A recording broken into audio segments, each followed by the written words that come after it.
નમસ્કાર નમસ્કાર નમસ્કાર વેલકમ ટુ પ્રમુખ દર્શન એજ્યુકેશન ચેનલમાં તમારું હાર્દિક સ્વાગત છે।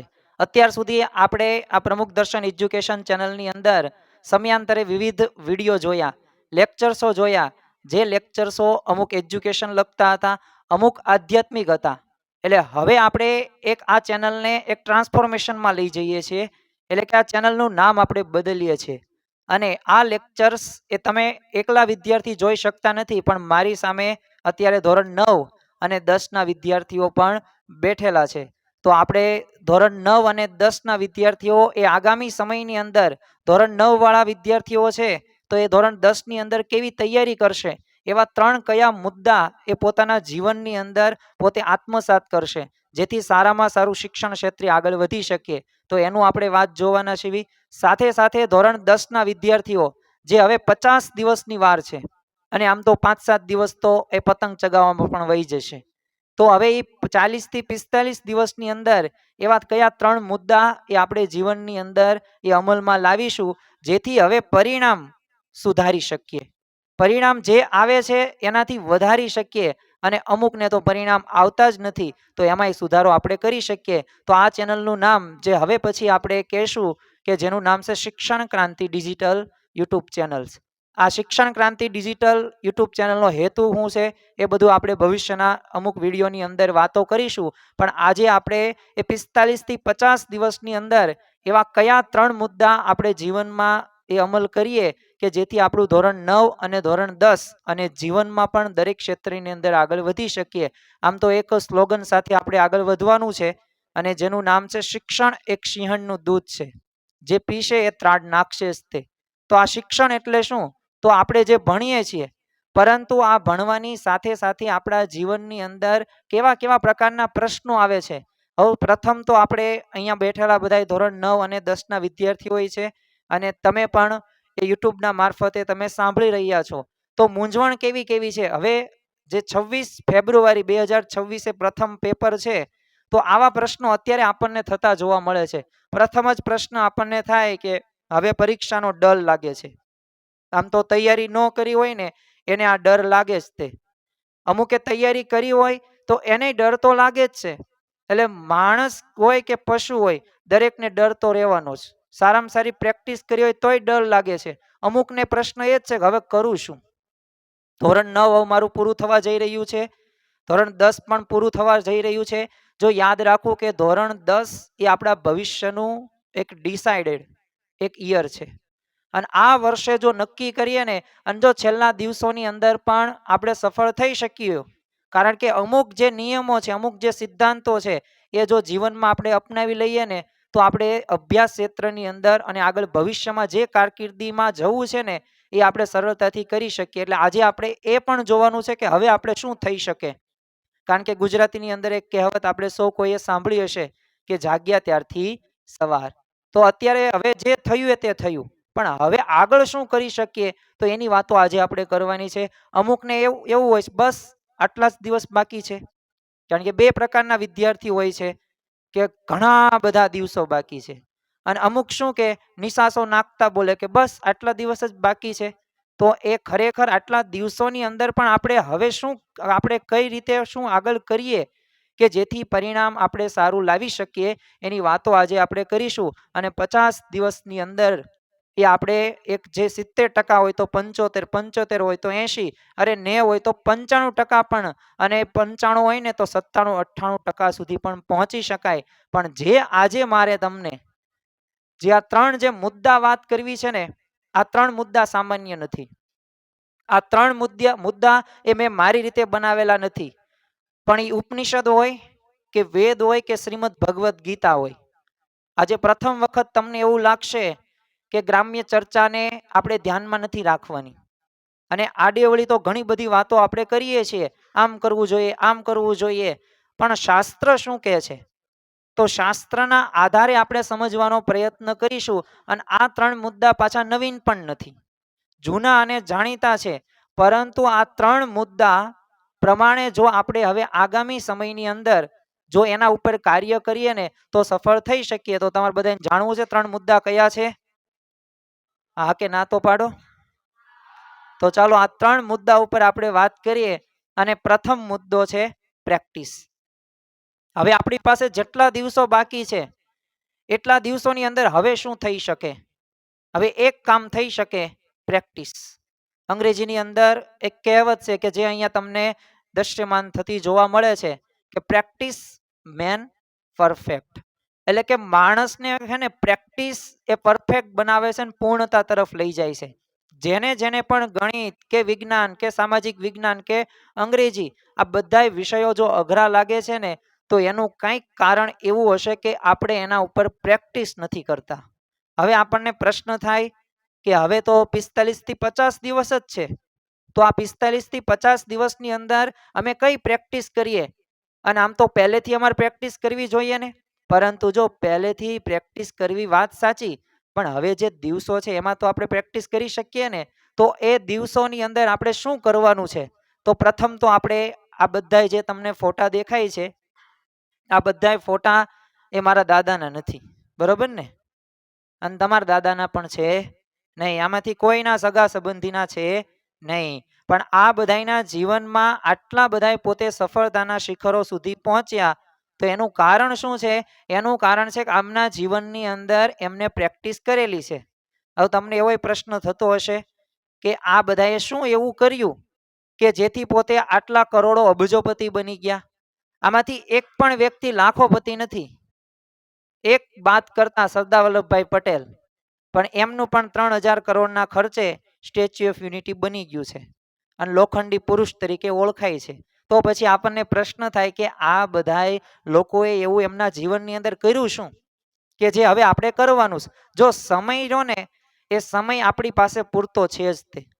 કોઈક એવું કહેતા હોય ને કે સમય આપણી પાસે નથી, તો એ વાત ખોટી. એ આપણે છટકવાની બારી ગોતીએ છીએ. સમય આપણી પાસે છે જ તે, કારણ કે બધાને 24 કલાક આપવામાં આવે છે. તમે એવરેજ 10 કલાક ગણો ને તોય 50 દિવસની 500 કલાક થઈ. હવે જો 500 કલાક વ્યવસ્થિત તમે તૈયારી કરો, પણ આપણે તો કેવું છે, સ્કૂલમાં 5-7 કલાક જઈએ, 2-3 કલાક ટ્યુશનમાં જઈએ, પછી પાસ 2-3 કલાક લખવાનું હોય, એટલે 12-13 કલાક છે ને વ્યવસ્થિત આપણે કરતા કઈ નથી, બસ ભણીએ છીએ. એટલે આપણે છે ને એવું લાગે કે આપણે કંઈક મહેનત કરીએ છીએ, પણ વાસ્તવમાં જે રીતે પ્રેક્ટિસ જે કરવાની છે ને એ આ પ્રેક્ટિસ આપણે કરતા નથી. ચાલો હું તમને ટૂંકમાં આ બધાયનું જોઉં કે આ જીવનમાં કેટલી એમને પ્રેક્ટિસ કરે. પ્રથમ આ સચિન તેંડુલકર, એક ઇન્ટરવ્યુકારે છે ને એમને એક પ્રશ્ન પૂછ્યો, આશીષ એક પ્રશ્ન પૂછ્યો. હું પ્રશ્ન પૂછ્યો કે તમે આટલા બધા સફળ થયા તો આ સફળતાનું રહસ્ય શું? આમ તો બધાને આવું રહસ્ય જાણવાનું મન થાય, બરોબર ને હર્ષ? તો હવે આ સચિન તેંડુલકરે શું કીધું કે છે ને every day I have 500 balls. 500 બોલ હું દરરોજ રમું છું. અને એક ઇન્ટરવ્યુકાર વધુ થોડોક હોશિયાર હતો, એને શું વાત કરી કે તમે કંઈક સદી મારી હોય કે બેવડી સદી મારી હોય તો ત્યારે તમે આરામ ન કરો, આમ સમાચારમાં શું લખ્યું એવું ન ખબર પડે? તમને આમ મન ન થાય? ઠીક છે, ખબર તો બધી પડે ને, પણ જો એમાં હું સમય બગાડું તો સારી રીતે એ કંઈ કરી શકું નહીં. એટલે એ 500 બોલ રમવાના એટલે રમવાના, એટલે અંદાજિત 60-70 ઓવર થાય. વિચાર કરો દરરોજ. ત્યારે એ આપણે ગોડ ઓફ ક્રિકેટ કહીએ છીએ સચિન તેંડુલકર. ક્રિકેટના ભગવાન કોણ? તો સચિન તેંડુલકર. એમ નામ આપણે કહેતા નથી. તો જો આમના જીવનની અંદર આપણને પ્રેક્ટિસ ખ્યાલ આવે છે. બીજું અહીંયા તમને આપ્યું છે કપિલ શર્મા. તો આ કપિલ શર્મા શરૂઆતના સ્ટેજની અંદર પોતે આટલા બધા કંઈ ફેમસ નહોતા. તમે જૂના એના વિડીયો જોવો તો સ્વાભાવિક રીતે એનો જે લેહકો હોય એને પોતે કોમેડી હોય એ સાવ સામાન્ય જ તે હતી. પણ જો ધીમે ધીમે પ્રેક્ટિસ કરી તો જો એની રીતે ગમે તે વાક્યો કે શબ્દો બોલે ને તો એમાં આપણને દાંત આવે ને આવે. પણ કેમ આવે? કારણ કે પ્રેક્ટિસ કરેલી છે. એમ નામ આ સફળ થયા નથી. તમને સરદાર વલ્લભભાઈ પટેલ તો પોતે વકીલાતનો અભ્યાસ કરતા હતા, પણ ગોધરાની અંદર, દાહોદની અંદર આવેલ છે. તો ત્યારે એમને નક્કી કર્યું કે આગળ છે ને મારે હજી આગળ વધવું છે અને સારામાં સારી વકીલાતને એ કરવું જ છે. એટલે પોતે જો એ લંડન જાય છે બેરિસ્ટરનો અભ્યાસ માટે. તો જો એ પ્રેક્ટિસ જ કહેવાય ને, નકર કોઈક વ્યક્તિ સેટ થઈ જાય તો પછી આગળ કાંઈ કરી, પણ જો એ પ્રેક્ટિસ કરી, અને પ્રેક્ટિસ કેટલી કરી તો 562 દેશી રજવાડા એક કર્યા છે. એ કાંઈ સામાન્ય વાત નથી.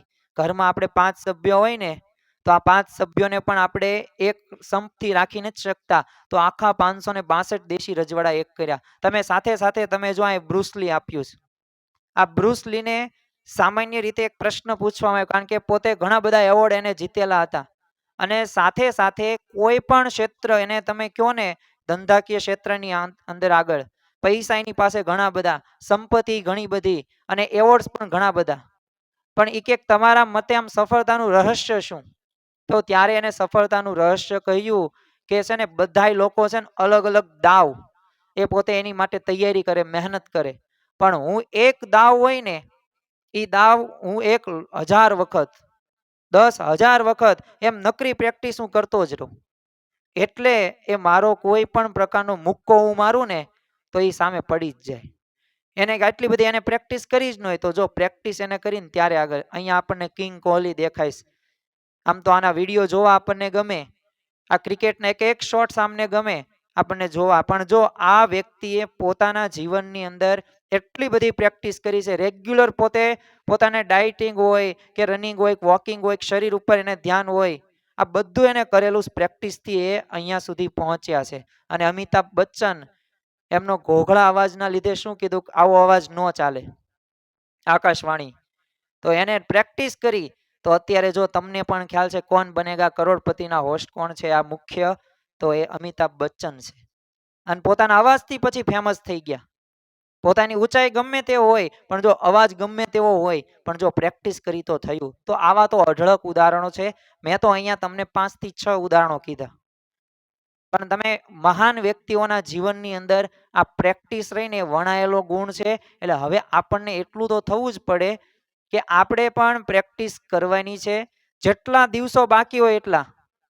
અને એ બધા દિવસોની અંદર મોડા વિચારો કે નકારાત્મક વિચારથી પ્રેક્ટિસ કરવાની નથી. થઈ શકે, આઈ કેન ડુ ઇટ, હું કરી શકું. તો હવે આગળ આપણે જોઈએ શાસ્ત્રનો થોડોક. આપણે આજે બધા ત્રણ મુદ્દામાં આવશે શાસ્ત્ર. ઉપનિષદ ક્યારેક આવશે, ક્યારેક શ્રીમદ ભગવદ્ ગીતા આવશે.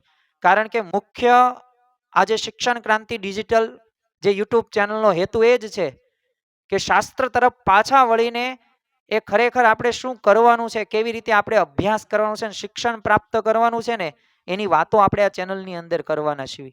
એટલે અહીંયા શ્રીમદ ભગવદ્ ગીતાનો અધ્યાય 6 નો શ્લોક નંબર 35 ની અંદર કહે છે કે અભ્યાસેન તુ કૌંતેય વૈરાગ્યેણ ચ ગૃહ્યતે. આપણા માટે તો આટલું મહત્વનું છે કે અભ્યાસેન તુ કૌંતેય, કે શું કહે છે કે હે અર્જુન, મનને કાબુમાં લેવા માટે નિયમિત અભ્યાસ અને વૈરાગ્ય, વૈરાગ્ય કહેતા કે એકાગ્રતા, બંને જરૂરી છે. તો જો મનને કાબુમાં લેવા માટે નિયમિત અભ્યાસ, અને મનુષ્ય દેહે કરીને ન થાય તેવું શું છે, જે નિત્ય અભ્યાસ રાખીને કરે ને તે થાય ને થાય જ તે. તો જો નિત્ય અભ્યાસ અને એકાગ્રતા, તો હવે પ્રેક્ટિસ આપણે કઈ રીતે કરવાની છે, નિયમિત અભ્યાસથી કરવાની છે. કારણ કે આ શાસ્ત્રનો એક અર્ક છે. આપણને એવું લાગે ને કે આ શ્રીમદ ભગવદ્ ગીતા અને શાસ્ત્રો એ આપણને શું શીખવાડે, તો જો આપણને કેવી રીતે એ આપણા ક્ષેત્રની અંદર પ્રેક્ટિસ કરવી, કેટલા આગળ વધીએ ને, એ આપણને શીખવાડે છે. અને શ્રી કૃષ્ણ ભગવાનના એ શબ્દો છે, વાક્યો છે. એટલે આ એક ધ્યાન રાખવાનું. હવે આપણે વિદ્યાર્થી તરીકે આપણે શું કરવાનું છે, તો જો એકવાર વાંચવું કંઈ પૂરતું નથી, તો એને કંઈ પ્રેક્ટિસ ન કહેવાય. તો આપણે ટ્યુશન કે શાળા કે ઘરે વાંચીએ છીએ અને લખીએ છીએ, તો એમ આપણે નથી એકવાર વાંચ્યું એટલે પૂરું થઈ ગયું, બસ હવે પ્રેક્ટિસ કંઈ કરવાની આવે નહીં, તો એમ નથી. બીજું કે રોજ રોજ ટ્રાય કરવી ને એ જ અભ્યાસ છે. Try and will be successful. આ વાક્ય આપણે ઘણી વખત સાંભળ્યું હશે. તો આપણે અભ્યાસ કોને કહેવાય, અભ્યાસ એને જ કહેવાય કે વારંવાર કરીએ, અને વારંવાર કરેલો હોય ને તો જ આપણને યાદ રહે. તમે જો ઉપનિષદો, વેદો, ઋગ્વેદો હતા ને, એના શ્લોકો આપણને યથાર્થ રીતે અત્યારે મળી આવે છે. તમને ક્યારે એવો પ્રશ્ન થયો, ત્યારે કોઈ લખાણ હતી જ નહીં, ભાષા હતી જ નહીં, લિપિ નહોતી, પણ એ કંઠસ્થ વારંવાર અભ્યાસ થયો, મુખપાઠ થયો ને, એટલે ઇટ ઇઝ ઇટ, આપણે કહેવાય ને કે એ જ મળી આપણને આવ્યું. અને મન ભટકે ને તો પાછું લાવવું. આ મન રહ્યું ને નીલ વાંદરા જેવું છે. વાંદરો હોય ને એ એક જગ્યાએ પોતે બેસી ન રહે, એને છે ને કંઈક ને કંઈક હળિયું કરવા જોવે ને જોવે. એવું આપણું મન છે. જો આ મનને કાબુમાં રાખવાનું છે. જેને મન જીત્યું એને જગ જીત્યું. મન ઉપર વિજય પ્રાપ્ત કરવાનો છે. કારણ કે ભગવાને 5 જ્ઞાનેન્દ્રિય તો આપી છે, 5 કર્મેન્દ્રિયો પણ આપેલી છે, પણ આ 11મું જે મન રહ્યું ને એ આપણું બધું મેનેજમેન્ટ કરે છે. જેને મનને જીતી લીધું, પૂરું થઈ ગયું, બસ એ પોતે શિક્ષણ ક્ષેત્રની આગળ વધી ગયા. તમે જોયું જ હશે ને, અમુક વિદ્યાર્થીઓ હશે એ ફોન જોતા જ નહીં હોય, અમુક રમતા જ નહીં હોય, અમુક ગપ્પા જ નહીં મારતા હોય, અમુક પોતે પિક્ચર્સ કે મૂવી એવું કાંઈ જોતા નહીં હોય. બસ એ બધા વિદ્યાર્થીઓ મન ઉપર વિજય પ્રાપ્ત કરી નાખ્યો. બસ ક્યારેક જોવે એનો કંઈ વાંધો નહીં, પણ તમારી ઘોડે નિયમિત એ પછી શોર્ટ્સ કે રીલ્સ એવું બહુ જોવા મળશે નહીં. તો જે એમને મન ઉપર વિજય પ્રાપ્ત કર્યો, એટલે મનને જો વાંચવા બેહે ને એટલે આપણને ઊંઘ આવે, અને આપણને એમ આમ ઊંઘ ન આવે. જો રમતા હોય ને ત્યારે ઊંઘ ન આવે, ટીવી જોતા હોય ને ત્યારે ઊંઘ ન આવે, ફોન જોઈને તો ઊંઘ તો આવે જ નહીં. પણ જ્યારે આપણી હાથમાં પુસ્તક હોય ને, અને આ પુસ્તક આપણે વાંચીએ અને 5 મિનિટમાં 5 બગાસ આવી જાય, આમ તો 10-12, અને 10-12 બગાસ આવે ને પછી શું કરીએ, હવે કાલ કરશું. તો ગુજરાતીની કાલ કોઈ દિવસ આવતી જ નથી. તમને કહું છું અને અહીંયા બેઠેલા બધા વિદ્યાર્થીઓને કહું છું કે કાલ કોઈ દિવસ આવતી નથી. આજ શું કરો છો, આજ તમારે શું કરવું, બસ આજે નક્કી કર્યું તો થયું. આવતીકાલે કોઈ કંઈ કરતું નથી. ઇતિહાસ સાક્ષી છે ને આપણે એના પોતે સાક્ષી છીએ. આપણે નક્કી ન કર્યું હોય કે અંગ્રેજી શીખવું છે, સ્પેલિંગ તો દરરોજ 5 તૈયાર કરવા જ છે, પણ કોઈ દિવસ 5 તૈયાર થયા નથી થયા. કાલ તો અમુક તો કહેવાય માર જેવા 1લી તારીખ આવીને રાહ જોતા હોય કે 1લી તારીખ આવે ને ત્યારે શરૂ કરશું. અમુક તો જો ડિસેમ્બર મહિનામાં એન્ડમાં 2025 નો ડિસેમ્બર મહિનો હતો ને, એ છેલ્લા વીકની અંદર અમુક તૈયારી કરતા હતા હર્ષ જેવા. પછી અહીંયા બહેનો બેઠા છે, એમાં જોશના બેન તે કે છે ને આપણે હવે 1 જાન્યુઆરી 2026 આપણે છે ને ગણિત આટલું ભણશું, અંગ્રેજી આટલું કરશું, એટલે આવી રીતે કરશું. 1લી તારીખ આવવા દો તો અઠવાડિયું તેમાં કાઢી નાખે. પછી 1લી તારીખ આવે ને તો કંઈક મામાને ઘરે વહી ગઈ હોય. પછી 2-3 તારીખ આવે તો આજ કઈ તારીખ થઈ, 5 જાન્યુઆરી. હવે આ 5 જાન્યુઆરી તો આપણને એમ લાગે હવે બસ હવે 5 દિવસ તો વહી ગયા, એટલે હવે આગળ આપણે વધીએ. તો આ પ્રકારની એક જે માનસિકતા રહીને, આ માનસિકતા આપણને આગળ વધારતી નથી. એટલે મનને જીતવાનું છે, મન ભટકે ને પાછું લાવવાનું કે ભણ, અને ન માને ને તો અમુક વાર સજા આપવાની. સજા કેવી હું તમને શીખવાડું. દાખલા તરીકે ધ્રુવિકે નક્કી કર્યું હોય અહીંયા કે મારે અંગ્રેજીમાં છે ને 1 કલાક મારે તૈયારી કરવી છે, અને 2 ટોપિક છે, 2 કાળ તૈયાર વ્યવસ્થિત કરવા છે. 1 કાળ થયો ને 1 કાળ ન થયો, મને એવું કીધું હવે હુઈ જાને. તો હવે એમ ભલે હોઈ જાય વાંધો નહીં, પણ બીજા દિવસે પછી 1 ટકે ભૂખું રાખવાનું મનને, ખાવા દેવાનું જ નહીં. એટલે પછી હું મન કહેશે ખબર છે, ભૂખ્યું રહે એટલે કે હવે છે ને કરવું પડશે, નકર આ મન ભૂખ્યો રાખેશ. એટલે જ્યાં સુધી શરીરને આપણે કષ્ટ નહીં દઈએ ને ત્યાં સુધી આ મન રહ્યું પાછું નહીં આવે. એટલે આ મનને પાછું લાવવા માટેનો આ અક્ષર એક ઈલાજ છે ને, શાસ્ત્રોમાં આ ઈલાજ કીધેલો છે. આ મારો ઈલાજ નથી. એટલે વિદ્યાર્થી તરીકે આપણે કરવાનો મનનો સ્વભાવ કેવો છે, તો હમણાં મેં જે તમને વાત કરી એમ એના આરામ, બસ મોજ કરવું. ઓલું કહેવાય ને કે ગમે ત્યાં હરવાનું ફરવાનું, ખાવા પીવાનું, ટીવી ફોન, આળસ, આવું તમે કરો એને બહુ ગમશે. જોજો આમાંથી એક પણ એવો મુદ્દો છે કે મનને ન ગમતું હોય? એક પણ એવો મુદ્દો નથી મનને જે ન ગમતો, બધું આને ગમે છે. આનો આ સ્વભાવ છે. પણ હવે આપણે એ સ્વભાવમાં બહાર આવવાનું છે, એ મનનો સ્વભાવ બદલવાનો છે. અને મનનો સ્વભાવ ક્યારે બદલાશે જક્ષિકા? કે જ્યારે આપણે નક્કી કરશું. કારણ કે જેણે જેણે નક્કી કર્યું ને એ બધાય પોતાના ક્ષેત્રની અંદર આગળ વધેલા છે. ડી ગુકેશ તમે જો 11 વર્ષની ઉંમરે નક્કી કર્યું હતું કે મારે યંગેસ્ટ વર્લ્ડ ચેમ્પિયન બનવું છે, તો થયું. અમેરિકાનું તે 3 વર્ષ પહેલા હું તમને ઉદાહરણ આપતો હતો, અને જેનું નામ હતું જેસિકા કોક્સ. તો 6ઠ્ઠા ધોરણની અંદર નક્કી કર્યું હતું. તો જો એ પોતાને હાથ નહોતા તોય એને પ્લેન પોતે ચલાવે છે, અત્યારે હયાત છે. તમે ગૂગલમાં સર્ચ કરો ને તો આમનો ફોટો પણ આવશે. કાર પણ ચલાવતા હશે, પોતાની દૈહિક ક્રિયાઓ પણ કરતા હશે, અને સાથે સાથે પ્લેનનું લાયસન્સ પણ અમેરિકન સરકારે એમને આપેલું છે. તો જો થઈ શકે 11 વર્ષની ઉંમર અને નક્કી કર્યું પાયલોટ બનવું, કોઈ હાથ નથી, કોઈને આવો વિચાર પણ ન આવે. તો આવા તો ઘણા દ્રષ્ટાંતો છે. એટલે જો નક્કી કરવાનું છે કે આ મન ઉપર આપણે વિજય પ્રાપ્ત કરવો છે ને કરવો છે, તો જે રોજ પ્રયત્ન કરે છે એ જ સફળ થાય છે. બાકી એક વખત કર્યું માર જીવન આશીષ ઘોડે, એક વખત કરવાનું પછી ભાઈ તો આમ નહીં કરવાનું, તો આ રીતે પાસ કાંઈ સફળ થતા નથી. એટલે દરરોજ પ્રયત્ન કરવો પડશે. તમારે આ થવું હોય ને તો રોજ પ્રયત્ન એ અનિવાર્ય બાબત છે. અને પછી એમાં તમને કાંઈ 1000 વખત એકની એક આ વાત કોઈ કહેવામાં આવે નહીં. એક વખત સાંભળેલી હોય, બસ નક્કી કરી નાખ્યું કે આમ કરવું જ છે, તો થશે ને થશે જ તે. હવે અહીંયા શાસ્ત્રના ઉદાહરણ પણ આપણે ટૂંકમાં જોઈએ. એક બાજુ અર્જુન ને દ્રોણાચાર્ય, એક બાજુ એકલવ્ય. અહીંયા દ્રોણાચાર્ય મેં શા માટે નથી લખ્યું? દ્રોણાચાર્યની એ મૂર્તિ કરીને પોતે ગુરુ નહોતા, પણ છતાં એને નક્કી કર્યું હતું કે મારે કરવું છે, થયું. પણ જો અહીંયા અર્જુન પણ દ્રોણાચાર્યની દરેક આજ્ઞાનું પાલન કરે છે અને એવી પ્રેક્ટિસ કરે છે, અંધારાની અંદર પણ પ્રેક્ટિસ કરે છે 2-2 3-3 વાગ્યા સુધી. અને પોતે સર્વસ્યાચી કોને કહેવાય? બંને હાથથી તીર ચલાવી શકે. આપણને જમણોરી હોય, લખતા હોય તો ડાબા હાથથી આપણે લખી ન શકીએ, પણ આ આપણને ખ્યાલ આવે. તો આ પણ એક ધ્યાન રાખવું. એટલે એકલવ્ય પાસે ગુરુ નહોતા ને આપણી પાસે ગુરુ છે. અને આપણે તો જેની સલાહ લેવી ને બધાય સલાહ આપે એમ છે. તો હવે આપણે કેમ પ્રેક્ટિસ કરતા નથી? કારણ કે આ હવે કરવાનું છેલ્લે. અને જો યાદ રાખવું, હવે 50 દિવસ બાકી છે તો ઘણા બધાને કેવું લાગે કે 50 દિવસમાં ક્યાં 80-90% આવશે, તો કંઈ વાંધો નહીં. આ કઈ એવું નથી કે 45 દિવસનું આ તમે 3 મુદ્દા પાકા કરી નાખો અને છે ને 90 92 95% આવે. હું એકે વખત આ બોલ્યો નથી અને હું તમને કહેતોય નથી. પણ હા એટલું કહી દઉં કે આ 50 દિવસ દરમિયાન આ 3 મુદ્દા ઉપર ધ્યાન રાખ્યું ને તો સુધારો અવશ્ય થશે. ભલે ધોરણ 9 પૂરું થઈ ગયું કે ધોરણ 10મું પૂરું થઈ જાય કે 11મું 12મું, આ બધાય ધોરણની અંદર આ નિયમો કામમાં આવશે. આખી જિંદગી તમને આ નિયમો યાદ આવે છે. કારણ કે આ નિયમો મારા નથી, અહીંયા શાસ્ત્રોક્ત રીતે આ નિયમો આપવામાં આવ્યા છે. એટલે આ નિયમોનું યાદ રાખવું ખાસ. અને વિજ્ઞાન પણ કહે છે કે ગમે તે ટેવ, અત્યારે હું તમને જે વાત કરું છું, આનો ઉદ્દેશ મુખ્ય કયો છે? આનો મુખ્ય ઉદ્દેશ એ જ છે કે તમે આ પ્રમાણે કરો.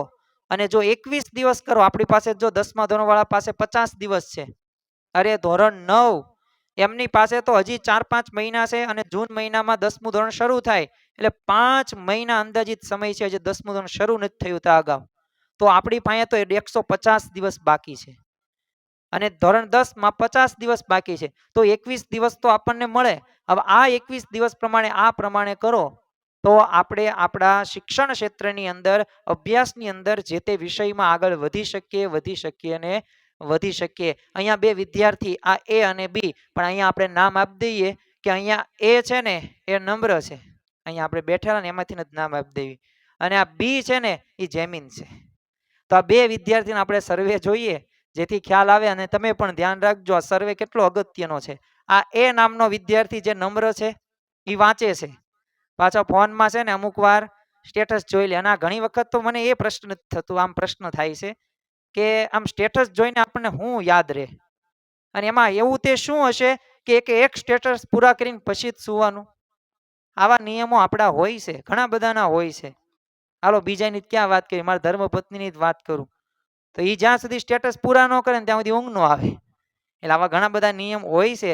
પણ આ સ્ટેટસમાંથી આ ફોન જોવાનું, વાંચવાનું તે ફોને જોવાનું અને પા લખે નહીં. આ પહેલો વિદ્યાર્થી છે જે નમ્ર છે. અહીંયા જેમીન છે તો જો એ વાંચે છે, પાછું લખીને સમજીને વાંચે. તો આ તો જેમીનની આપણે વખાણ કરવા પડે. અને કરે છે એવું. અને પછી પાછ સમયનું પણ આયોજન કરે જ છે. તો જો હવે આ બંનેમાંથી હવે તમારે મને કહેવાનું છે, આ કોણ સફળ થશે? ચાલો એક સાથે બોલો, કોણ સફળ થશે, નમ્ર કે જેમીન? કોણ? જેમીન. કેમ જેમીન સફળ થશે? આ બધાય મુદ્દાની પ્રેક્ટિસ કરે છે. અને અહીંયા નમ્રભાઈ વાંચે છે પણ આ ફોનને જો લખતો નથી. એટલે અમુક નિયમો પ્રેક્ટિસમાં જે કરવાના આવે એ કરતો નથી ને એટલે સફળ થતો નથી. અને ભવિષ્યમાં સફળ પાછો નહીં થાય. જો એ પ્રમાણે મુદ્દા પ્રમાણે જો કર્યું ને તો એ આ કેટેગરીમાં જ્યાં સુધી નહીં આવે ને ત્યાં સુધી સફળ એક પણ ક્ષેત્રની અંદર થવાનું નથી. ધંધો એક વ્યવસાય હોય કે નોકરી હોય, આ પણ એક ધ્યાન રાખવું. હવે આપણે આગળ બીજો મુદ્દાની વાત કરીએ. પહેલો મુદ્દો આપણે શું જોયો? તો પ્રેક્ટિસ મેન પરફેક્ટ. કે આપણે જેટલા પણ દિવસો બાકી છે આ બધા દિવસોની અંદર શું કરવાનું છે? Practice practice practice. એટલે કે મહેનત મહેનત મહેનત. બીજું તમે એ કહી શકો. એમાં કંટાળવાનું નથી, થાકવાનું નથી, મન ગમે ત્યાં વહી જાય પાછું લાવવાનું છે અને વચાવવાનું છે અને વચાવવાનું છે. બીજો મુદ્દો શું છે આપણા માટે? આ ધોરણ 10 ને સ્પેશિયલ ઓરિએન્ટેડ આ લેક્ચર્સ રાખ્યો છે. પણ આ તો ધોરણ 9 ને પણ આમાં પ્રેરણા લઈ શકે. કારણ કે જ્ઞાન હોય ને, જ્ઞાન એ જ્ઞાન દરેક વિદ્યાર્થીને લાગુ પડે. એમાં કોઈ ધોરણ 10 કે 9 કે બીજું ધોરણ કે 10મું ધોરણ કે 25 વર્ષની ઉંમર એવું લાગુ ન પડે. કારણ કે આ બધા નિયમો આપણે આપણા ધંધા વ્યવસાયની અંદર લાવીએ ને તોય આગળ વધીએ. આ ધોરણ 7 નો વિદ્યાર્થી કોઈક જોઈએ તો એને કઈ નુકસાન ન જાય, એને ફાયદો જ થાય કે પ્રેક્ટિસથી જો આ બધું કરી શકીએ. હવે જે ધોરણ 10 ને હવે જે પુનરાવર્તન, પુનરાવર્તન એટલે શું? તો શાસ્ત્ર શું કહે છે? આપણે શાસ્ત્રની પહેલા વાત સમજીએ, મારું નહીં. કારણ કે આપણા શબ્દો કેવા હોય?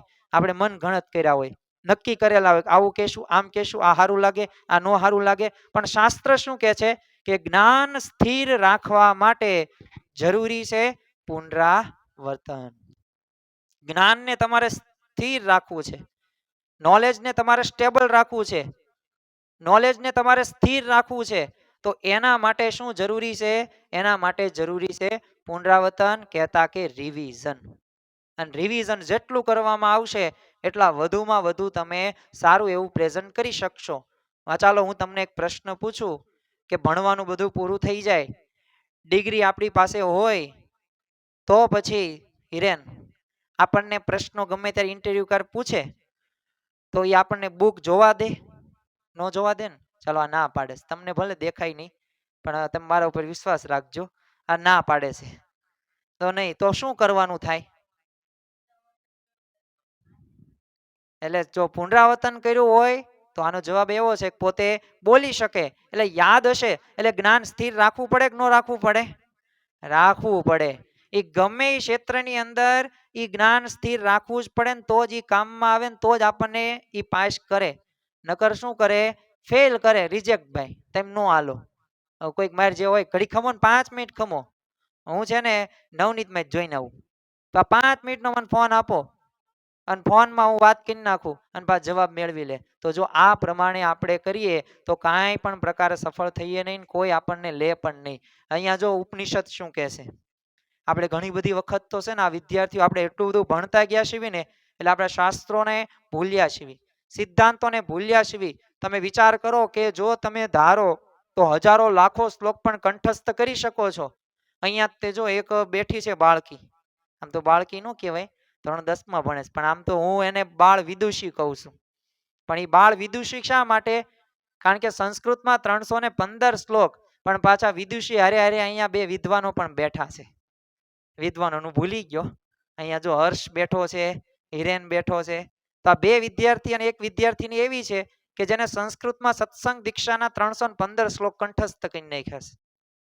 તો 315 સંસ્કૃતમાં શ્લોક એ સામાન્ય વાત નથી. તમ તાર 50 શ્લોક કરજો, કેમ થાય છે? પણ જો પ્રેક્ટિસથી થયું છે એમને આ છે ને પુનરાવર્તન કર્યું છે. જે આપણે મુદ્દો કેવી છે ને આ જ કરેલું છે, એ કઈ વિશિષ્ટ કઈ જાદુ નથી કર્યું પણ એ પુનરાવર્તનથી શક્ય બન્યું છે. તો જો આપણે ઉપનિષદ શું કહે છે? 3 વાતો આ યાદ રાખવી. આધ્યાત્મિક રીતે પણ આ વાત કહેવામાં આવે છે પણ આપણે આધ્યાત્મિકતા લાવીએ આપણા એજ્યુકેશનની અંદર. શું કહે છે કે શ્રવણ પ્રથમ, એટલે શ્રવણ રહ્યું ને પ્રથમ વખત શીખવું. એ શ્રવણ, મનન અને નિધિધ્યાસન, આ 3 વાક્યો છે. શ્રવણ આપણે શીખવી છીએ, અમુક વાર જોઈને સાંભળીને આપણે શીખીએ છીએ. બીજું શું છે? મનન. મનન એટલે શું? વિચારવું. ઘણી બધી વખત છે ને અમુક પ્રશ્નો થાય ને એનું કારણ શું? કઈ વિચાર નથી થતો. આપણે યાદ તો ઘણું બધું રાખીએ. જો અત્યારે હું તમને આ બધું કહું છું તો આપણને એમ લાગે હા સાચી વાત છે, આમ છે આમ છે, પણ એની ઉપર વિચાર પાસ નથી કરતા. અને ત્રીજું તો કરતા જ નથી, નિધિધ્યાસન, એટલે કે વારંવાર પુનરાવર્તન કરવું. આપણી ભાષાની અંદર આ બધું છે પણ ઉપનિષદ આ કે છે શ્રવણ મનન નિધિધ્યાસન. મૂળ છે એક જ તે. પહેલા તમે જ્ઞાન પ્રાપ્ત કરવા માટે શ્રવણ કરો, જો પછી એમને ઉપર વિચાર કરો, મનન જેને કહેવાય, અને એનું પુનરાવર્તન કરો એટલે અવશ્ય તમને કોઈ પણ બાબત યાદ રહેશે રહેશે ને રહેશે. ચાલો યાદ રાખેલું સ્થિર થવાનો આધાર શું છે? એવો કયો આધાર છે કે જે આધારને લીધે આપણે જ્ઞાન સ્થિર થાય? કારણ કે સ્થિર થશે તો જ આપણે કંઈક માહિતી સામે રજૂ કરી શકીશું અને પ્રશ્નના જવાબ આપણે દઈ શકીશું. તો શ્રીમદ ભગવદ્ ગીતાને ફરી વખત યાદ કરીએ, અધ્યાય 2 શ્લોક નંબર 63. જેને અને આ તકે મારે તમને એક સલાહ પણ દેવી છે કે વેકેશનની અંદર ધોરણ 9 કે ધોરણ 10 આ શ્રીમદ ભગવદ્ ગીતાના શ્લોક અને ગુજરાતી ભાષાંતર વાંચવું. અહીંયાથી ઘણું બધું આપણને સારું શીખવા મળે. આમ તો બધુંય તે એવું કોઈ એક ક્ષેત્ર નથી કે જ્યાં શ્રીમદ ભગવદ્ ગીતા લાગુ ન પડતું હોય. ઘરમાં પ્રશ્ન છે સફળ થયા, નિષ્ફળ થયા, સ્થિર મતિ રાખવી છે તો સ્થિત પ્રજ્ઞતાના લક્ષણો આપે છે. તમારે કોઈ પણ મોક્ષ માર્ગનું કામ પણ આ શ્રીમદ ભગવદ્ ગીતા આપે છે. પણ આપણે અત્યારે એજ્યુકેશનનું જોઈએ છીએ તો અધ્યાય 2 માં શ્લોક નંબર 63 માં કીધું છે સ્મૃતિ ભ્રંશાદ બુદ્ધિ નાશયો બુદ્ધિ નાશાત પ્રણશ્યંતિ. એટલે કે અહીંયા જે સ્મૃતિ ભંગ થાય એટલે બુદ્ધિ નાશ પામે પામે ને પામે. આપણે એક અનુભવ કર્યો હશે કે જ્યારે મમ્મી પપ્પા ઝઘડતા હશે ને, ક્રોધ આવે, બુદ્ધિ થોડીક ભ્રંશ થઈ જાય. ક્રોધ આવે શું થાય? બુદ્ધિ રે ભ્રષ્ટ થાય. બુદ્ધિ ભ્રષ્ટ થાય એટલે સત અસતનો વિવેક રહે નહીં. શું બોલવું અને શું ન બોલવું, શું કરવું અને શું ન કરવું એ આપણને ખ્યાલ આવતો નથી. નહીં તમારે જો મિત્રો સાથે બાંધવાન થાય ને, હું બોલી નાખું કઈ ખબર જ ન પડે, પછી આપણને અફસોસ થાય આ ન કીધું હોત તો સારું હતું, પણ એ વહી જાય. બુદ્ધિ જો ભ્રષ્ટ થઈ એમાં આ જ્ઞાન રહ્યું ને, સ્મૃતિ ભંગ થાય એટલે બુદ્ધિ નાશ પામે જ છે. તો એનું કારણ શું છે? એનું કારણ એક જ છે કે રિવિઝન કરતા નથી, એ પુનરાવર્તન આપણે કરતા નથી એટલે એ થતું જોવા મળે છે. સાયન્સ શું કહે છે પુનરાવર્તન બાબતે? આપણને આ નિયમ ઘણી વખત સાંભળ્યો હશે, જોયો હશે. આપણે છે ને આવું ઘણું બધું સાંભળીએ છીએ, જોજો ઘણું બધું આપણે યાદ રાખીએ છીએ, પણ પછી એક્શનમાં લાવવાનું થાય ને, એના ઉપર કામ કરવાની વાત આવે ને ત્યારે આપણે કરી શકતા નથી. તો જો અહીંયા જે નિયમ અહીંયા આપ્યો સફળ થવા માટેનો 1-7-30-1, ચલો કોઈ કહેશે આ હું મેં લખ્યું છે? આ પુનરાવર્તન સંબંધિત જ છે. ચલો પ્રશ્ન જવાબ બોલો. એક દિવસે રિવિઝન કરવું, 7 દિવસે રિવિઝન કરવું, 1 મહિનો અને 1 એટલે 1 વર્ષે. સરસ, એક્ઝેક્ટ આ જ આન્સર આવે. એક દિવસે 24 કલાકની અંદર આપણને જે ભણાવેલું હોય, જે યાદ રાખેલું હોય, આપણે જો પુસ્તકો ઘણા બધા વાંચીએ છીએ, ગણિત હોય, વિજ્ઞાન હોય, અંગ્રેજી હોય, સામાજિક વિજ્ઞાન, ગણિતમાં દાખલા ગણતા હોય, અંગ્રેજીમાં આપણે સ્પેલિંગ કે જે તે પ્રકારનું ગ્રામર હોય એ તૈયાર કરતા હોય, તો એ 24 કલાકની અંદર રિવિઝન કરી લેવું. જો રિવિઝનમાં વાર ન લાગે. કોઈક એમ કહેતા હોય ને કે રિવિઝનમાં છે ને 1 કલાકનું ભણાવેલામાં 2 કલાક થાય, ખોટી વાત. પણ આપણે એકેય વખત કર્યું જ નથી એટલે આપણે શું મનમાં નક્કી કરી નાખ્યું આ રિવિઝનમાં તો સમય બહુ આવે નહીં, આપણે તો છે ને જે આવે બસ આંકા જ રાખવી. પણ અહીંયા જો 24 કલાકમાં કરવામાં આવે પછી 7મા દિવસે એટલે કે તમે શનિ રવિવાર નક્કી કરી નાખો કે આ બધું મારે ફરીથી રિવિઝ કરવું, પછી મહિને અને પછી 1 વર્ષે. એટલે આ તો આ ધોરણ 9 કે 10 ને લાગુ પડે જ છે, પણ જીવનમાં ગમે ત્યારે ગમે બાબતો જો જેટલું યાદ હશે ને કંઠસ્થ, એટલું જ કામ સારી રીતે થશે.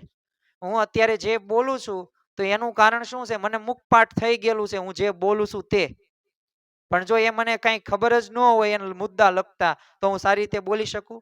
ન બોલી શકું. તમે ન બોલી શકો. વક્તૃત્વ સ્પર્ધામાં આપણે અનુભવ કર્યા છે કે યાદ રાખ્યું છે વ્યવસ્થિત તો આપણે સારી રીતે બોલી શક્યા, બાકી બોલી શક્યા નહીં. તો જો આ પુનરાવર્તનથી થાય, પ્રેક્ટિસથી થાય છે. એટલે આ નિયમ સાયન્સ કહે છે કે 1-7-30-1 આજીવન તમને કોઈ કઈ એક પણ વસ્તુ તમે ભૂલશો નહીં, બધું તમને યાદ આવશે આવશે ને આવશે. તો શું કરી શકાય? તો હવે આપણે જે મુદ્દા, જો 50 દિવસમાં બધુંય કાંઈ ભણી શકાય નહીં, કોઈક એમ કહેતા હોય ને કે ના ના બધુંય તે ભણી શકાય, તો એ ભૂલ ભરેલી વાત છે. હા ધારો તો થઈ શકે, પણ એક્ઝેક્ટ પહેલા વર્ષથી તો 2 મહિનાનું તે ધોરણ 10 નો રાખે. જો 2 મહિનામાં ભણાતો હોય આશીષ તો 2 મહિનાનું 10મું ધોરણ રખાય ને. આ બધું 1-1 વર્ષ શું લેવા રાખે છે? એટલે એના નિયમ પ્રમાણે જો તમે 8-10 મહિના તો ભૂલ્યા છો તો કાંઈ વાંધો નહીં, હવે કાંઈ નિરાશ નથી થવાનું. હવે કાંઈ આપણે કાંઈ દુઃખના ડુંગરો આપણા માથે નથી આવ્યા કે ફાટ્યા કે હવે ના ના કાંઈ નહીં થાય. અને તો એવી રીતના નથી કરવાનું. તો હવે શું કરવાનું કે પ્રશ્નો, મુદ્દા, સૂત્રો. આનો અર્થ એ થાય કે આપણે જે વાંચીએ ને એ થોડુંક પરફેક્શન સાથે વાંચીએ. જે આપણે યાદ રાખવી, જે આપણે પેપર દઈએ ને પ્રેક્ટિસમાં, એના મુદ્દા થોડાક વ્યવસ્થિત તૈયાર કરીએ, પછી રિઝલ્ટ જે આવે અને એને જો વ્યવસ્થિત મુદ્દા વાઇઝ કરવામાં આવશે ને તો વાંધો નહીં આવે. હું તમને એક એક્ઝામ્પલ આપું તો માનો કે એક આપણે જોઈએ 1947માં દેશ આઝાદ થયો, પછી જે તે પ્રકારનું બંધારણ જે હવે આવશે તે બંધારણ કયો દિવસ કે બંધારણ કે સ્વાતંત્ર્ય દિન કે પ્રજાસત્તાક દિવસ, એને કયો દિવસ કહેવાય? પ્રજાસત્તાક દિવસ. એટલે કે જેને આપણે રિપબ્લિક ડે કહીએ છીએ કે જેમાં પ્રજાના હાથમાં સત્તા આવી છે. તો એ 26 જાન્યુઆરી કેમ, પછી પાછું 26 નવેમ્બર કેમ, આવું બધું 1949 કેમ, 1950 કેમ આટલું લેટ કરવામાં આવ્યું, આના સાથે કોઈ મુદ્દો લિંક છે, આ 15 ઓગસ્ટ કેમ, એની પહેલાના દિવસે શું થયું, આવું જો આ બધું છે ને વિચાર્યું. હવે કાંઈ આપણે કાંઈ એટલું બધું વિચારવાનું નથી. આ તો મેં તમને ઉદાહરણ શું આપ્યું, થોડાક આ મુદ્દા આપણે પાકા આવા કર્યા હોય ને તો આપણે લખી શકીએ. અને આ એક ખાસ કરવું, અને જે છે ખાલી પેજ ઉપર મુદ્દા લખવા. ઘણી બધી વખત નવનીતું પેજ આપણે ફેરવીએ હોય, કે આપણે કોઈ પણ અપેક્ષિતું હોય, કે આપણી ચોપડી હોય, કે જે તે મટીરિયલ્સ આપણી પાસે હોય, નકરા પેજ ફેરવતા જઈએ. પણ ક્યારેક આપણે વાંચીએ છીએ ને તો એના મેન પોઈન્ટ્સ એ કોરા પેજમાં લખવા, અને ખબર પડે કે આપણને કેટલું યાદ રહ્યું. પણ લખવાનું કામ તો આપણે કરતા જ નથી. હવે આપણને કેવું લાગે, આપણે વિવેકાનંદ સ્વામી છીએ કે આપણે એક વખત વાંચીએ અને બધું આપણને યાદ રહી જાય. મારે વાંચવાનું જ છે, જો નકરું વાંચ જ કર્યું છે અત્યાર સુધી. બીજું જે ઓપ્શન રહ્યો ને પ્રેક્ટિસ લખવાનું છે, એ લખાણમાં આપણે જતા નથી ને, એટલે કંઈક ભૂલ રહી જાય. એટલે ધોરણ 9 ને તો આ સલાહ હવે આ યાદ જ રાખવી. ધોરણ 10 ને પણ જે દિવસો બાકી છે એમાં કરવું, અને 11 12મા ધોરણમાં ભૂલ ન કરવી કે ગમે એ બાબતને થોડુંક લખતું રહેવું જોઈએ. પાછી કથા નથી લખવાઈ નાખી કે વાર્તા નથી લખવાની, મેન પોઈન્ટ્સ લખવા. આ મારો મત નથી. જે યુપીએસસી જીપીએસસી ની પરીક્ષાની જે તૈયારીઓ કરે છે, જેને પ્રવચન કે કથા કે જે હોય ને એ આ બધું આવું કરે છે મુદ્દા. અને મેં તે જો અહીંયા તમને યાદ રાખવા માટે તમને દેખાય જ છે ને, મેં શું લખ્યું છે, આખી કથા લખી છે. અત્યારે મારે જે તમને બોલવાનું છે તો એ તો મારી પાસે લખેલું છે જ તે, પણ મારે જે બોલવાનું છે એના મુદ્દા મેં જો અહીંયા લખ્યા કે ન લખ્યા, લખ્યા. હવે અહીંયા જો હું લખી શકું 1 દિવસ 24 કલાક 7 દિવસ 1 વર્ષ, આમ ફલાણું ઢીકણું કેટલું લખી શકું, પણ ન લખ્યું. કેમ? મુદ્દા. આના લીધે એ સારું એવું પ્રેઝન્ટેશન થઈ શકે છે ને આપણે આગળ વધી શકીએ છીએ. આ ખાલી પેજમાં મુદ્દા લખવાની એક ટેવ પાડવી જોઈએ. ચાલો હજી એક નવો સર્વે આપણે કરીએ, અને આ 2 વિદ્યાર્થી આપણે લઈએ. 2 વિદ્યાર્થીનું નામ આવ્યું એટલે આપણને બધાને એમ થાય કોના નામ બોલશે. તો હવે ધોરણ 9 ના વિદ્યાર્થીનું નામ બોલવી. આપણે એકમાં લઈએ ખુશીબેન અને એકમાં લઈએ ધ્રુવીબેન. અહીંયા આ ખુશીબેન છે અને આ ધ્રુવીબેન છે, આ 2 વિદ્યાર્થી છે. આ તો આપણે નામ અહીંયા બેઠેલા છે એમાં જ લીધેલા છે, પણ આમ તેમ જોવો ને તો આમાંથી આપણે વિદ્યાર્થી છીએ. આમાં આપણા નામ કંઈકમાં આવતા હશે, પણ કેમાં આવે છે ને એ આપણે જોવાનું છે. તો ચાલો, આ ખુશીબેન શું કરે છે, વાંચન કરે છે, લેખન કરે છે, રિવિઝન એને કરવાનું નહીં. રિવિઝન કંઈ આવે જ નહીં. એ એમ જ માને છે કે એક વખત વાંચું, એક વખત ભણું એટલે મને યાદ રહી જાય. સામે અહીંયા ધ્રુવીબેન છે, એ વાંચન કરે છે, લેખન કરે છે, રિવિઝન કરે છે. ચલો પરિણામ શું આવશે? અહીંયા પરિણામ, જ્યારે આ ખુશીબેન ધોરણ 9 ની પરીક્ષા 9માં ભણે છે અમારી બેન, તો એ જ્યારે પરીક્ષા દેશે ને ત્યારે એને શું થશે, પેપરનો પ્રશ્ન આવશે ને, લે એટલે આ વાંચ્યું છે પણ યાદ કેમ નથી આવતું, 2 વખત ટેસ્ટમાં સાહેબે પૂછ નાખ્યું તો યાદ કેમ ન આવ્યું, આવું એમ થશે આ કેટેગરી. ચાલો આપણને આવો પ્રશ્ન થાય છે? હા કે ના? આમ શિયાળામાં ભૂઈ જાવ, આમ થોડાક ટટ્ટાર બેહો, બસ એમ. આપણે કંઈક જીવનમાં કંઈક સારું શીખવા માટે ભેગા થયા છીએ, અને હું તમને કંઈક શીખવાડવા માટે ભેગો થયો છું. મારો હેતુ કંઈક અલગ છે, તમારો હેતુ કંઈક અલગ છે, પણ બંનેના હેતુ એક તો સમાન જ છે કે જીવનમાં કંઈક સારું કરવું છે. એ હું હોય તમે હોય. તો ચલો અહીંયા આમાંથી શું થશે, યાદ આવશે નહીં. એટલે ઘણી વખત જો આપણા પ્રશ્નો છે, વાંચેલું છે, યાદ કેમ નથી આવતું, ઓલો પોઈન્ટ્સ કેમ ભૂલી ગયો, આ પોઈન્ટ્સ આવડે ને તો આખો પ્રશ્ન જવાબ સાચો થાય ને પૂરેપૂરા માર્ક્સ આવે. આવા પ્રશ્નો આ ખુશીબેનને થાય છે, એનું કારણ કંઈક આ રિવિઝન કરવાનું નહીં. હવે અહીંયા ધ્રુવીબેનનું આપણે જોઈએ, આમાં આપણે આવતા હોય કેજો તમે, વાંચન લેખન રિવિઝન. પરિણામ જ્યારે શું આવે પરીક્ષામાં, આ તો આવડે જ છે નહીં. ઘણા બધા હોય ને આમ કોન્ફિડન્સ વાળા અને હોશિયાર પાસે તો તમે છેલ્લે રહ્યો ને એટલે એ તમને ડિમોટિવેટ કરી દે. આમ કહેવાય ને કે સ્વાભાવિક રીતે પ્રેરણા આપનાર એવા વાક્યો બોલવા પડે. પણ એ શું કે મને બધું આવડ્યું, ક્યાં કીધું તું ને મેં તને, પણ એને તૈયારી એવી કરી હોય એટલે એ કે પણ ખરા. પણ આપણને પાછા આમાં આવીએ, પણ જો પરિણામ તો એને ઈ આવ્યું, પરીક્ષાના દિવસે બધું એને યાદ આવ્યું અને લખ્યું પણ ખરું, અને સારું પરિણામ આવશે અને સારું એવી કારકિર્દી પોતે ઘડશે. તો જો આ એ અને બી એમાંથી આપણે કયા વિદ્યાર્થીમાં આવી છીએ ને એ આપણે જોવાનું, તપાસ કરવાનો વિષય છે. થોડીક અંતરદ્રષ્ટિ કરવાની. જો આમાં આવતા હોય ને તો આમાં આવવાનું છે. આ નથી થતું ને તો આ કરવાનું છે.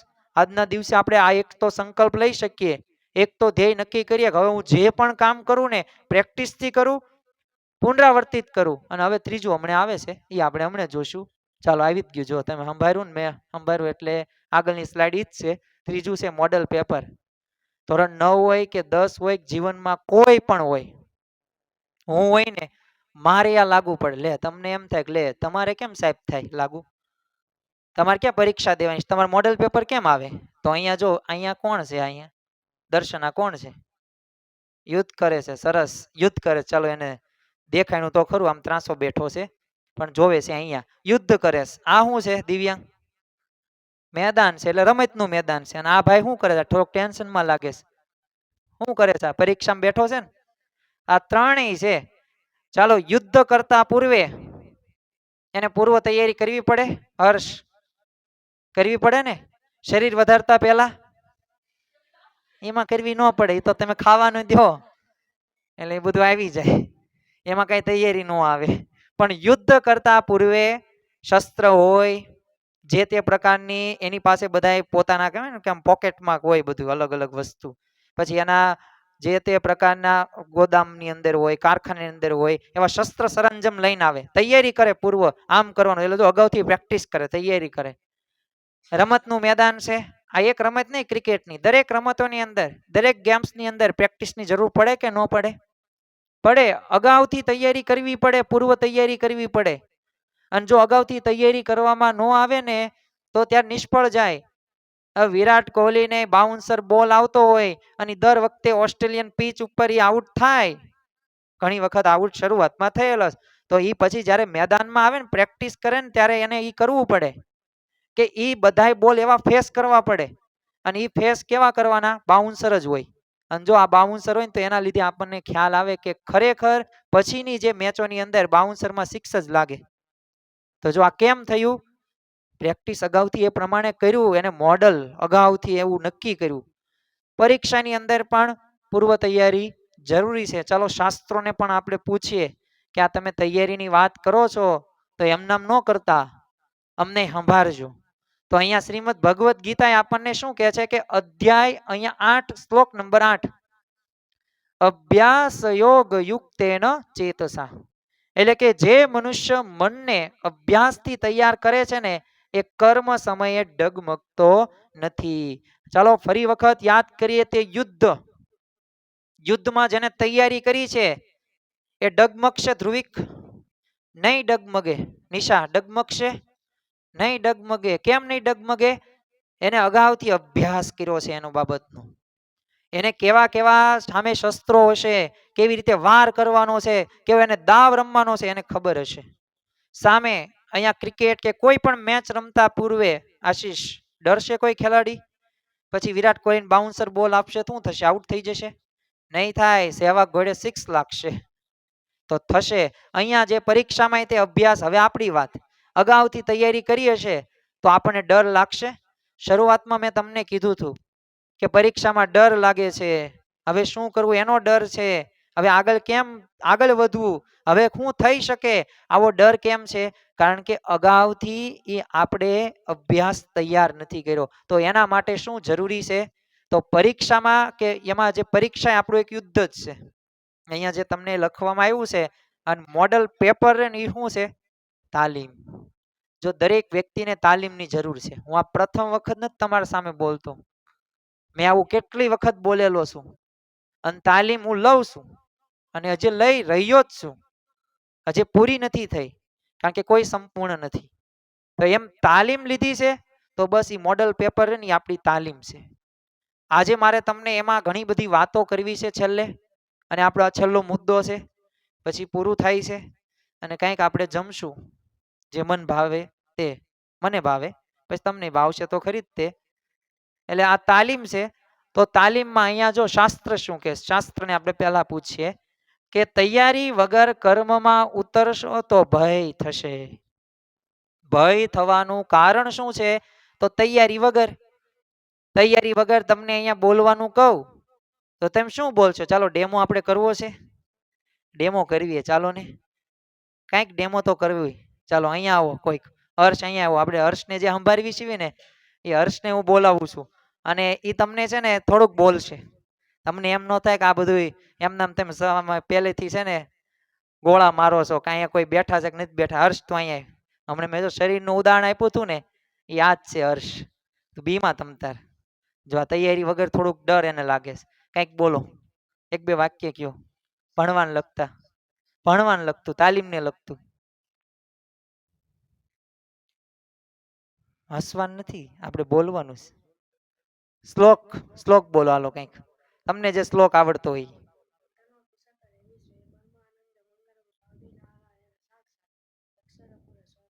આ આપણે બાળ વિદ્વાન છે, શ્લોક આવડે છે, પ્રેક્ટિસ કરીશ એટલે આવડે છે. પણ ઈ પૂર્વે હવે બેસી જાઓ. ઈ પહેલા મેં એને કીધું તાલીમ વિશે બોલવાનું, ઈ નો આવડ્યું. કેમ નો આવડ્યું? કારણ કે એ કર્મમાં ઉતરો ખરી. જો અત્યારે મેં જે કર્યું ને કર્મ એને પાસે કરાવ્યું બોલવાનું, પણ ઈ નો બોલી શક્યો. પણ જે એને કર્યું હતું એ જે કર્યું હતું હું તાલીમ લીધી હતી. કેની તાલીમ લીધી હતી? તમને ભલે શ્લોક સંભળાયો નહીં પણ સાચો બોલ્યો છે, તેમ બહુ ઉપાધિ ન કરતા. એટલે બરોબર જ બોલો કારણ કે મને વિશ્વાસ છે. એટલે અહીંયા જો તાલીમ એને લીધી તેને આવડી, બાકી જો કર્મ ઉતરો તો એમને દાંત કાઢ્યા. દાંત કાઢીને શું કરું? હું આવી રીતના દાંત કાઢું કલાક સુધી આમને ઉભો રહું તો એ કાંઈ ફેર ન પડે અને કાંઈ આગળ પણ વધાય નહીં. તમે ઘડીક જો, બે મિનિટ રાહ જો, કંઈક ટેકનિકલ પ્રોબ્લેમ હશે વિડીયોમાં અને પછી શું થાય, સ્કીપ થઈ જાય, ચોકડી મરાઈ જાય. પછી બીજો નીચે વિડીયો જે કોમેડી આવતો હોય ને નીચે જ છે. જો બહુ યુટ્યુબની સિસ્ટમ હારીશ, કારણ કે તમે આપણે કોમેડી જોતા હોય ને પાછા એટલે નીચે જ આવે. પછી ઉપર નો મજા આવે, ઓહો નથી મજા આવતી, નીચે હાલો ક્લિક કર્યું તો કલાક બે કલાક વહી જાય, ખબર ન પડે. પછી કોક પૂછે ને શું કર્યું, બસ લેક્ચર જોયો, ઓલા 3 મુદ્દા રહ્યા ને એ જીવનમાં આપણે ધ્યાન રાખવી ને તો વાંધો ન આવે. અને 45-50 દિવસમાં શું થાય, પછી એને પૂછવીને શું ભણ્યો, એ તો ઘડી ખમો હમણે કહું. એ કઈ ફરતી કઈ જોવા જાય નહીં. આવું આપણે થાય છે. એટલે આ એક કરવાનું નથી. વિજ્ઞાન શું કહે છે તો મગજરું ને જે સ્થિતિમાં ટ્રેન થાય છે ને એ જ સ્થિતિમાં સારું કામ કરે છે. તમે જે સ્થિતિમાં એની પાસે કામ કરાવો, એને ટ્રેન કરો, એને તમે શીખવાડો, એ પ્રમાણે કરે છે.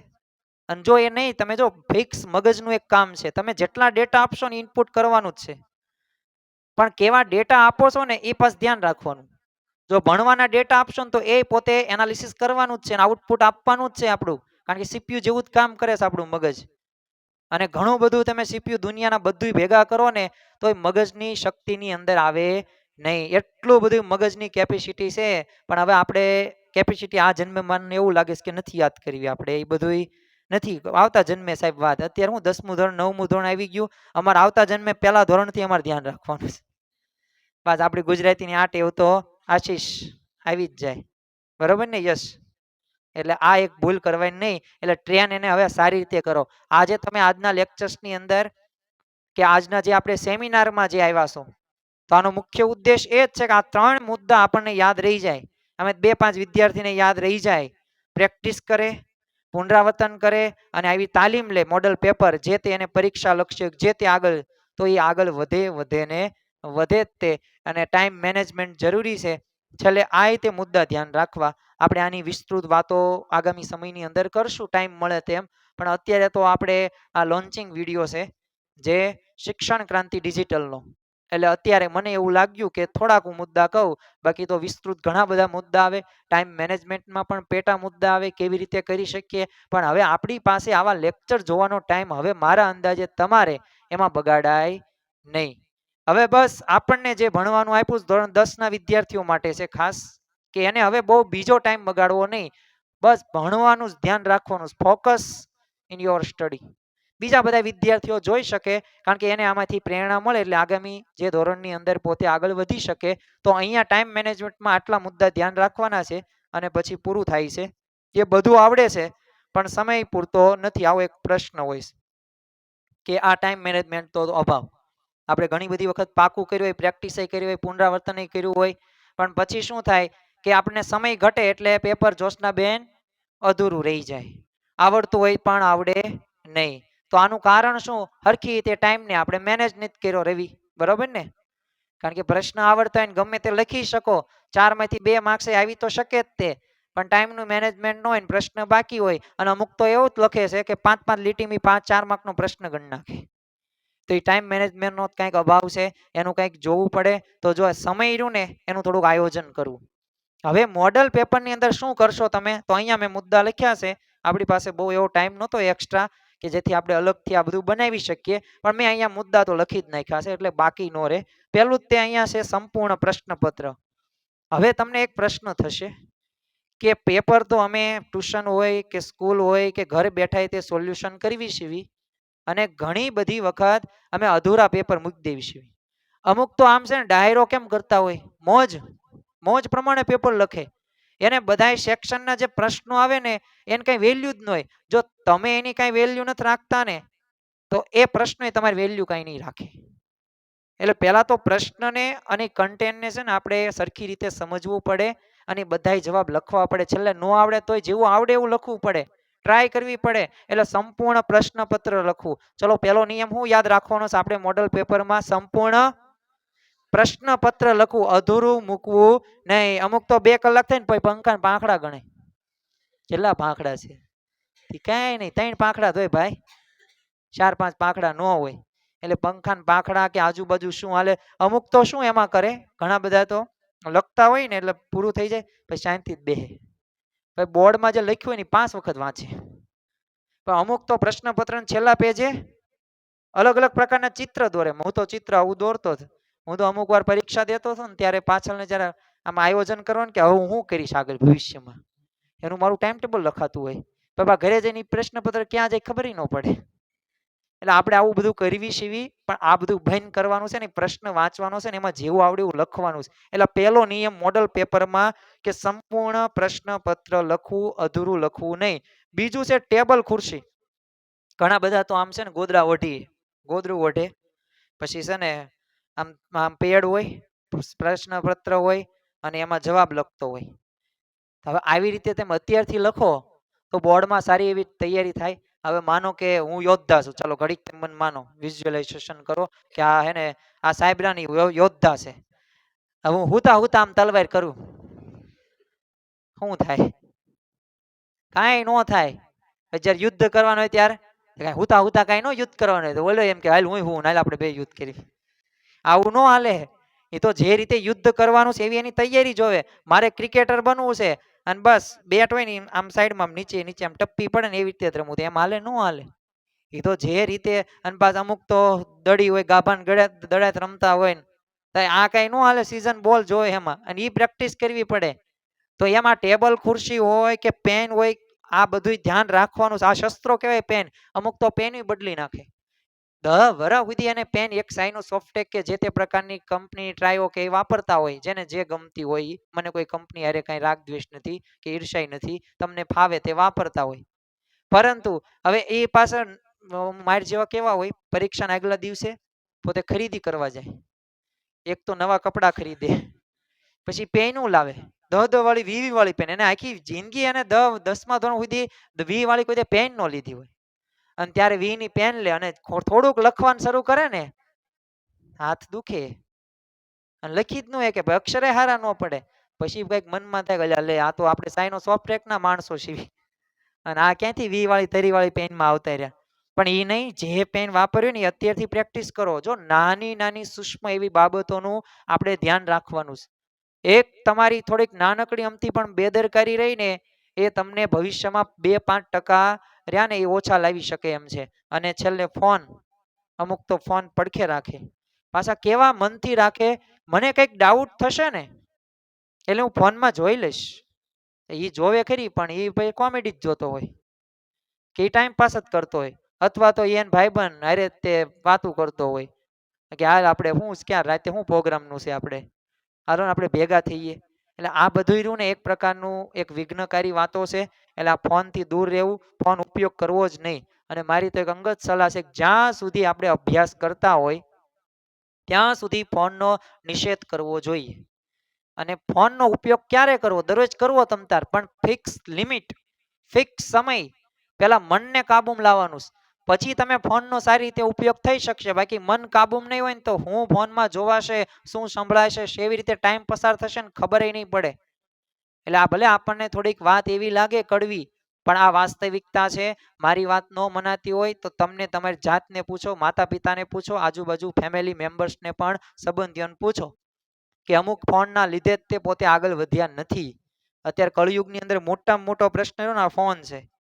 આ ફોન ઉપર જો આપણે કાબુ નહીં રાખીએ ને, જો આ નિયંત્રિત નહીં રાખીએ ને, તો આ ફોન આપણને કાબૂમાં કરી નાખશે.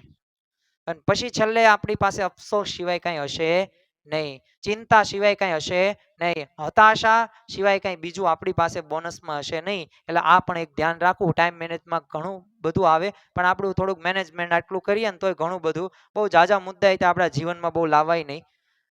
શોર્ટ એન્ડ સિમ્પલ, ટૂંકા થોડાક મુદ્દા હોય, એ પ્રમાણે કાર્ય થાય, એક્શનમાં લઈએ તો જ વાંધો આવે નહીં. અને બસ આ 3 મુદ્દા, અંતમાં 3 મુદ્દા ઉપર તમે કામ કરજો.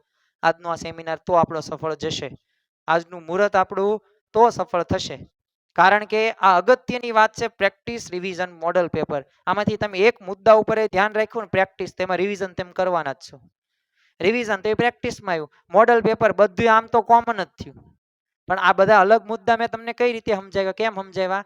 કારણ કે આ બધા મુદ્દાનું કંઈક મહત્વ જોવા મળે છે. તો ખાસ આ બધા મુદ્દાઓનું ધ્યાન રાખવું. એ આપણે ભગવાનની પ્રાર્થના કરવાની છે. સવારમાં આપણે માતા પિતાને પંચાંગ પ્રણામ કરવાના છે દરરોજ. પણ જે પરીક્ષા છે એ પરીક્ષાના થોડાક તે હવે દિવસો બાકી જ છે, થોડાક જ છે, બહુ ઝાઝા દિવસો નથી. તો આ બધા દિવસોની અંદર આપણે સારી રીતે જો કામ કરશું અને જો નિયમિત રીતે અભ્યાસ કરીશું તો વાંધો આવશે નહીં. બાકી તો છેલ્લે પછી હતાશા, નિરાશા, અફસોસ સિવાય કંઈ મળવાનું નથી. તો આપણે જે આ શિક્ષણ ક્રાંતિ ડિજિટલ જે આપણે આ મળ્યા છીએ, અને પ્રથમ આપણો આ લેક્ચર છે, જે આપણે એક નવા મકસદ સાથે મળ્યા છીએ. આ તો મેં તમને ખાલી આમ ડેમો લેક્ચર્સ આપ્યો છે, હજી તો બાકી છે ખજાનો. અને આ ફૂલ નહીં તો ફૂલની પાંખડી.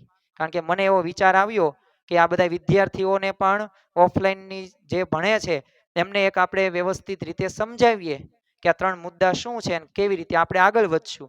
સાથે સાથે હેતુ મારો એ પણ હતો કે તમે પણ આ મુદ્દા તમે સાંભળ્યા વિના રહી ન જાઓ, જોયા વગર રહી ન જાઓ. એટલે આપણે બંને રીતે આ લેક્ચર સેમિનારનું આયોજન કરેલ છે. તો મને આશા છે કે આ 3 મુદ્દા તમે જીવનમાં અપનાવજો. અને અપનાવશો ને એટલે અવશ્ય તમે તમારા ક્ષેત્રની અંદર આગળ વધશો, વધશો ને વધશો. પણ યાદ રાખજો કે બસ આઈ કેન ડુ ઇટ, હું કરી શકું, ને આજથી નજથી, આવતીકાલ નહીં. તો આ વાત સાથે આપણે અહીંયા લેક્ચર સેમિનાર પૂરો કરીએ. મળીએ આવા જ કંઈક નવા વિડીયો સાથે, નવા કોન્સેપ્ટ સાથે. ત્યાં સુધી જોડાયેલા રહો તમે શિક્ષણ ક્રાંતિ ડિજિટલ યુટ્યુબ ચેનલમાં. જય હિન્દ, જય ભારત, જય જય ગરવી ગુજરાત.